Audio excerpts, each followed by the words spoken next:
Chances are the home you're in isn't worth what it used to be. You may not have indulged in the real estate bubble with its liar's loans and Wall Street greed, but you were stuck with the bill. Home values have dropped so far so fast that nearly 25% of mortgage holders today owe more than their house is worth. And with unemployment so high so long, many face foreclosure. If you thought your home value couldn't drop any more, have a look up and down the block. You might say, there goes the neighborhood. The new threat from the Great Recession is the sudden surge in the number of abandoned houses. Vacant homes have become so ruinous to some neighborhoods that one city, Cleveland, decided it had to find a solution. The story will continue in a moment.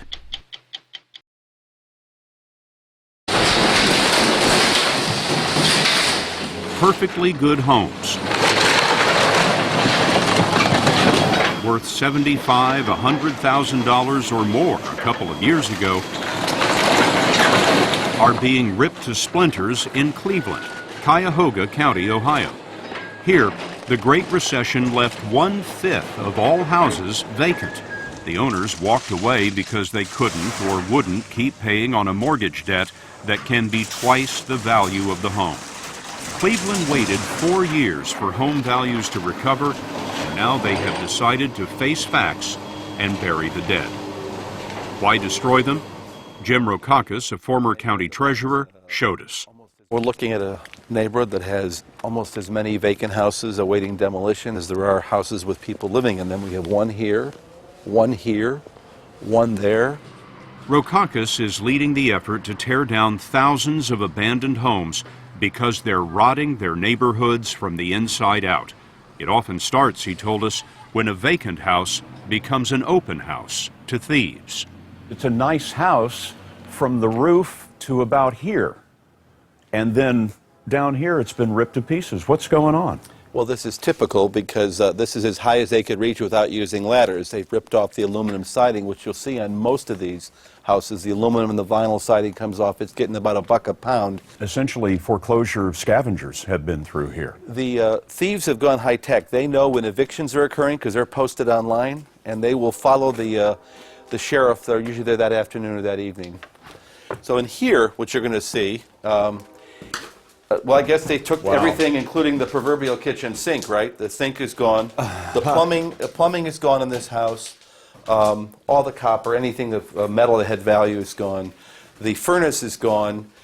The light fixture is gone. How often is this happening in Cleveland? This happens every day. And the foreclosure crisis creates this spiral because as a result of this, people are now more likely to leave neighborhoods like this, and as they leave, the scavengers come in and do the same thing to the house next door or across the street. To make the house next door worth more instead of less, vacant land created by demolition is often given to the neighbors and sometimes turned into fields or gardens.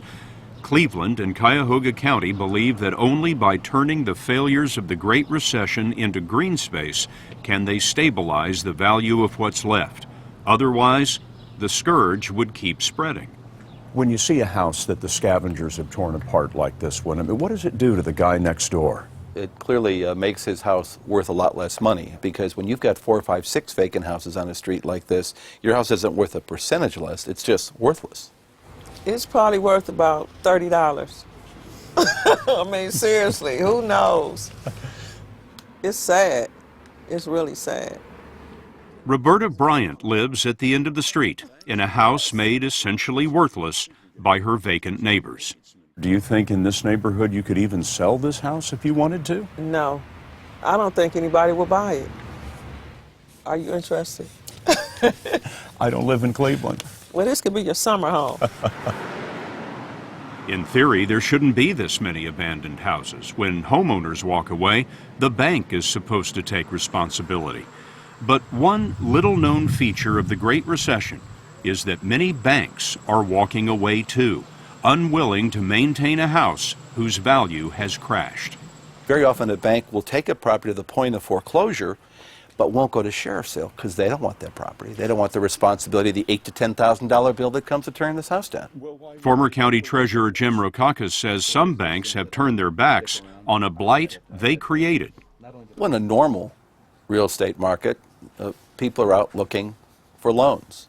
In the perverse real estate market we created in this country, during the period 2006, this wasn't people looking for money, this was money looking for people.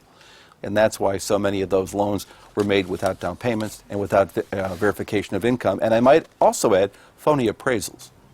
And this is the result. This is the result. And it's not just here, it's all over America. All over America, 11 million homeowners owe more than their house is worth. They're said to be underwater. And the truth is, more neighborhoods would collapse if it weren't for people like Linda Bazell, who refuses to walk away from her mortgage even though it might be best. The mortgage company called me and said that I was getting ready to go into foreclosure.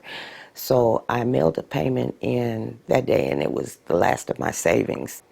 That you sent in on this mortgage that's underwater. Oh, yeah. Her house is worth $50,000 and she owes $100,000.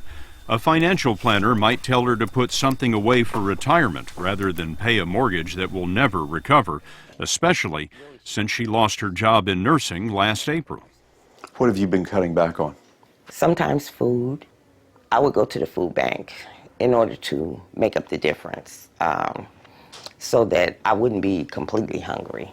Sometimes I wouldn't get my medications renewed. I take medication for high blood pressure, and my doctor could always tell when I didn't take them, and he'd say, "Oh, no, you can't do that. No, no."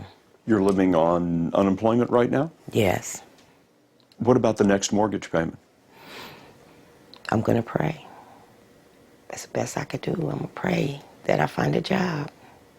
When you think of it, her neighbors' home values are being propped up by Linda Bazell's fragile grip on the American dream. We found a lot of people spending their last dollar to keep their homes and therefore save their neighborhood. Gina Bruno owes $50,000 more than her home is worth, and her dream house has turned into a money pit. The gas line needed to be replaced, the sewer line needed to be replaced, the plumbing was bad, the roof was leaking. Do you have any savings? No, no. So you're living paycheck to paycheck? Absolutely. Writing Yeah. checks to the contractors and to the bank? Yep. I used to go out with friends and have dinner, and I don't do any of those things anymore. A few miles away, Beverly Anderson and her neighbors are the only thing standing between their neighborhood and utter ruin. For them, paying the mortgage is a matter of principle. That's just how I was raised. Once you sign it, it's a contract. You uphold what you can for as long as you can.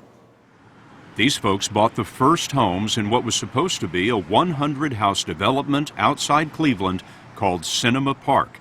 But the developer went broke in the recession, leaving just 6 occupied homes, surrounded by empty acres, roads to nowhere, and fire plugs with nothing to protect. Immediately, when the boards went up, all of our mortgages went underwater. Our hopes, our dreams, our savings. Norma Scott's predicament is typical around this table. $200,000 mortgage, $100,000 house. Still, all but one of these neighbors plan to keep on paying, including high school teacher Monica Hubbard. Because I signed on the line. I made a promise, I made a commitment, and I can still afford it, basically. You know, there are lots of people all over the country, many thousands of people who are mailing the keys to the bank and walking away.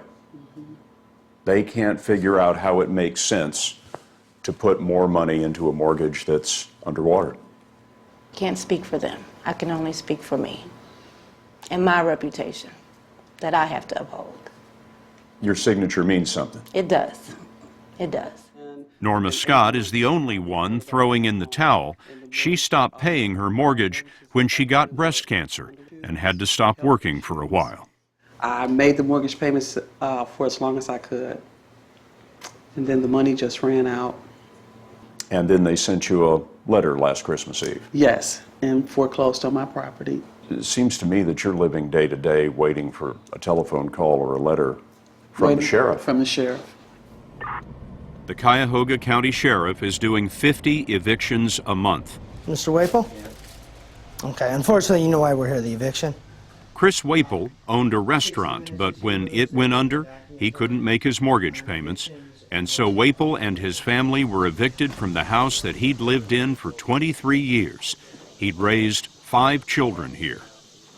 That was more than 3 months ago that Chris Waple left this house, and it's still vacant. There's not a for sale sign in front of it because the realtors tell us that if there are too many for sale signs in one block, it makes everything harder to sell. Just 4 doors down, Graham Jarvis learned that the hard way.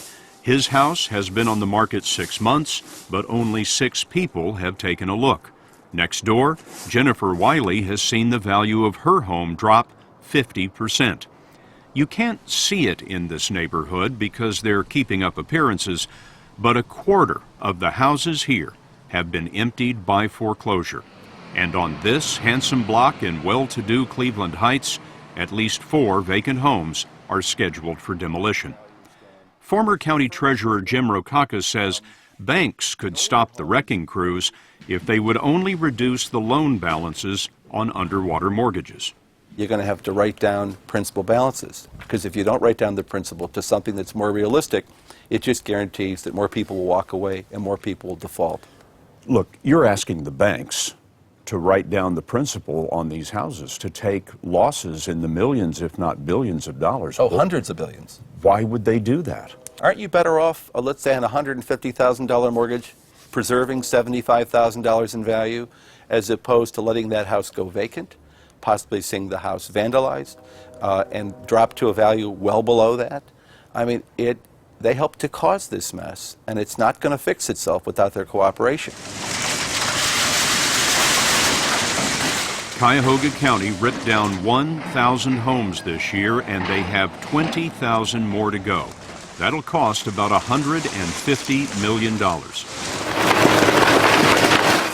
All that's keeping other neighborhoods from the same fate are those 11 million underwater homeowners like Linda Bizzell, who stubbornly refuse to walk away.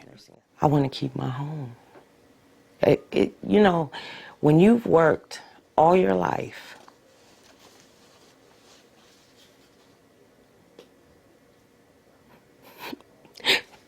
to get the American dream,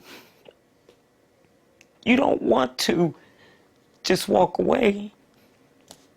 You don't want to do that. You do whatever it takes to keep what you have.